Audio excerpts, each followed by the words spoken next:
When mapping psychological concepts onto the Tree of Life, we usually think of Freud and Jung. The Jungian Self aligns with the Neshamah, the ego with the Ruach, and the Shadow and Freudian Id reside in the Nephesh. But what about using our imagination to do the same with Viktor Frankl's logotherapy? Let's find out through an alternative perspective to increase understanding. For those new to my work, I go by the name of POTB. I discuss esotericism, human potential, and creativity.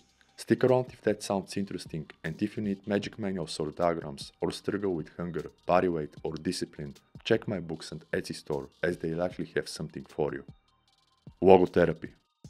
As covered on the channel, logotherapy is future-oriented and rooted in teleology. It helps people find existential meaning or reason which cannot be given externally, but must be determined by oneself. Qabalah. As the backbone of Western esotericism, Qabalah helps us navigate life obstacles while engaging the hard aspects of our being. Eternalized in its ageless glyph, the Tree of Life, it maps both reality and the human psyche. Potentialities. Logotherapy views potentialities as transitory. By actualizing them, we turn them into realities stored in the past, where nothing is irretrievably lost and everything is irrevocably stored. Quote, "Man constantly makes his choice concerning the mass of his present potentialities. Which of these will be condemned to non-being and which will be actualized?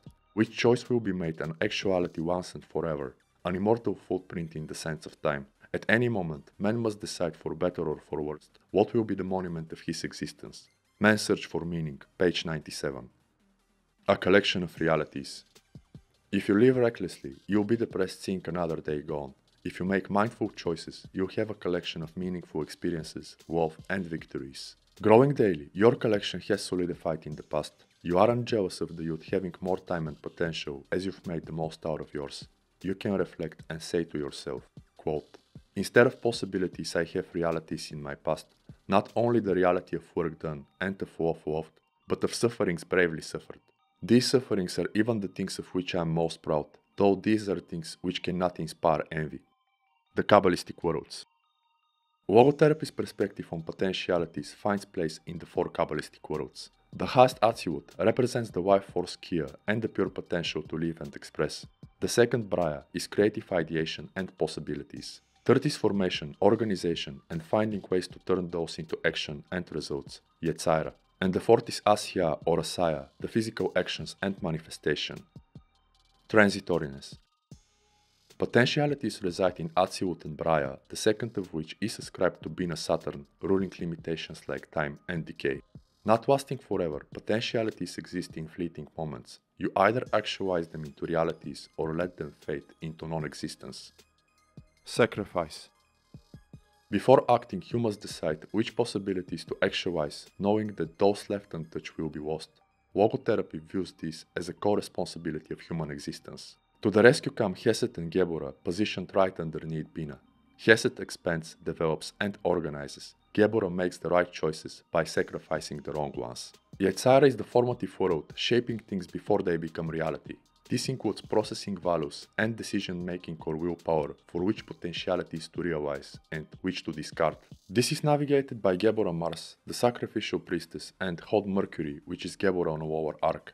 They let us shape our future by filtering out distractions and committing to what matters. So the questions are what to prioritize, what is worth turning into action, and what should be let die. Preservation through action.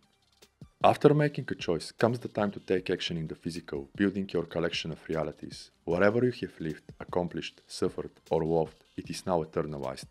Your past is yours forever. Time erases potentialities but solidifies realities. Malkut Asya, the physical reality, sits on the throne of Bina Saturn, which is Braya, the creative world. Ascribing to the earth element, Asya is the synthesis of the upper realms processes as depicted by the sphere of Malkut in the Tree of Life and the lower shaft in the Rose Cross.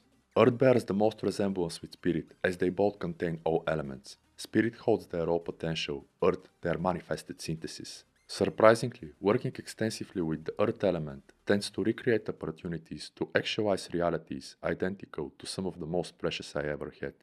Let me know if that resonates. The weight of choice. Whether we are involved in magic, we navigate the Qabalistic worlds, dealing with the principles of Bina, Chesed, and Geburah basically our whole lives. you can surrender to entropy and randomness or make hard choices committing to something meaningful. By actually living it, you save it from transitoriness, making it part of the monument of your existence, as Frankl said. So the question really is, what are you building? But that's just my opinion. Let me know if you agree, check the links in the description, subscribe, become a member to support my work, and thank you for your time.